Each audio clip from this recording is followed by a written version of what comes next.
Hey there. My name is Eileen. I go by Lele, so call me Lele. And I'm here to talk about my culture. Janice from Third Culture Fix asked me to create a little video about my culture and what it might mean to me. So I'd like to talk about the word culture. It can be very specific depending on how you think about it. It can be really broad. When I think of culture, I think of geographic location of where my family origins come from. But I also think about communities like LGBT, not necessarily an ethnic culture, but it is a culture in itself. A group of people with shared ideas and values that somehow connect with that. And that can be your ethnicity, that can be your culture in your community. It could be a college culture, campus culture, even a classroom culture. I'm also an elementary school teacher, in addition to a yoga teacher, an artist, a writer. But anyway, I'm an elementary school teacher, and there's a classroom culture that I try to build with my students throughout the year. And even in a yoga class, depending on the studio I'm teaching at, there is a culture in that. And the teacher, yes, has the platform to create this culture, but it's also the community of students, the community of people that come and create culture, a set of shared values and beliefs within a certain space, whether it be physical or mental. So culture, that's culture for you. My culture. Ethnically, I am an American-born, nationally, I guess, an ethnically Filipino, white, Latina girl. My dad's grandma is Mexican, and my dad's mom is Mexican, and his dad is white. My mom is Filipino. Her parents are both Filipino. Her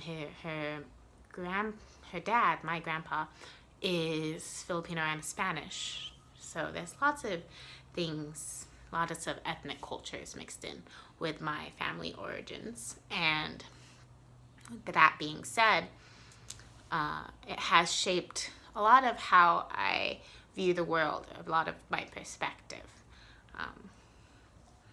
which a lot of your family origins do, right? So a lot of my life has been centered around aesthetics, around physical appearance. Being a woman in American culture, I had to worry or notice a lot about the way that I look. This placed a lot of value on my looks. Filipinos and a lot of Asian countries focus a lot on lighter skin. Makes you feel more successful or look more successful, looks more beautiful, things like that. Americans, or white Americans, lately, in the last century or so, half century really, have thought about tanner skin being more beautiful and more healthy and just more attractive. So that's two conflicting things that I grew up with.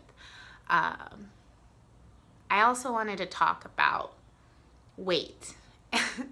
When I was young, at a very small age, people started noticing that I was chubby. Like when you see a baby, like, oh my gosh, look at that chubby fat baby. They're so cute. I was called tabat by my Filipino family, which means fat or chubby. And it was used the same way as chubby, like, oh, they're so cute, they're so chubby, tabat naman, and things like that. Which I'm sure what meant well. It was just a little joke, but I didn't like it. And I grew up worrying a lot about the way that I looked like and the way that people thought about me. Especially considering my round face, my chubby arms, my chubby belly. Just really noticing that.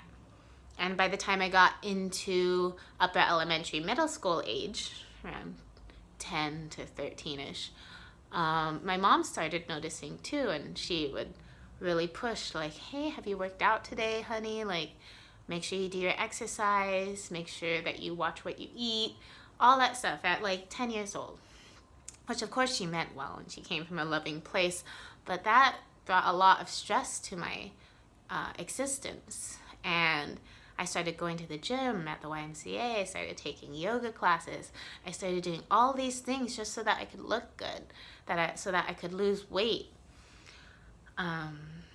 And what I wanted to share to all the little girls and boys out there who are struggling with their appearance is to just please, like, love yourself. Know that you are enough as you are. I am still trying to tell myself that I am enough, that I don't need to change for anyone else but me.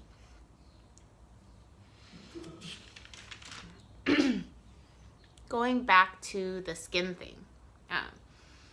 Yes, I was told to stay in the shade to become lighter or to stay light. I looked white. I thought I looked white. But people still think of me as something in between. So when I started swimming more, I was a swim instructor and a lifeguard, and I was on the swim team, I really liked becoming tan. And that made me feel healthy, made me feel beautiful, kind of like the American ideals of being tan. It also made me feel more Filipino. Like, I was always this like look of mixed ethnicities, and I wanted to look more Filipino. I did. And being tanner helped in that way. So please, again, like, notice my theme of self-love. Know that you are enough. Notice your strengths. Tell yourself you rock every single day, even when it's hard and you don't feel like you rock. Because honestly, loving yourself is the first step.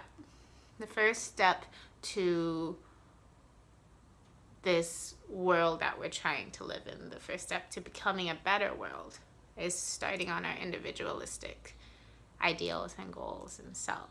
And yes, we come from an individualistic society, and it's really capitalistic in many ways.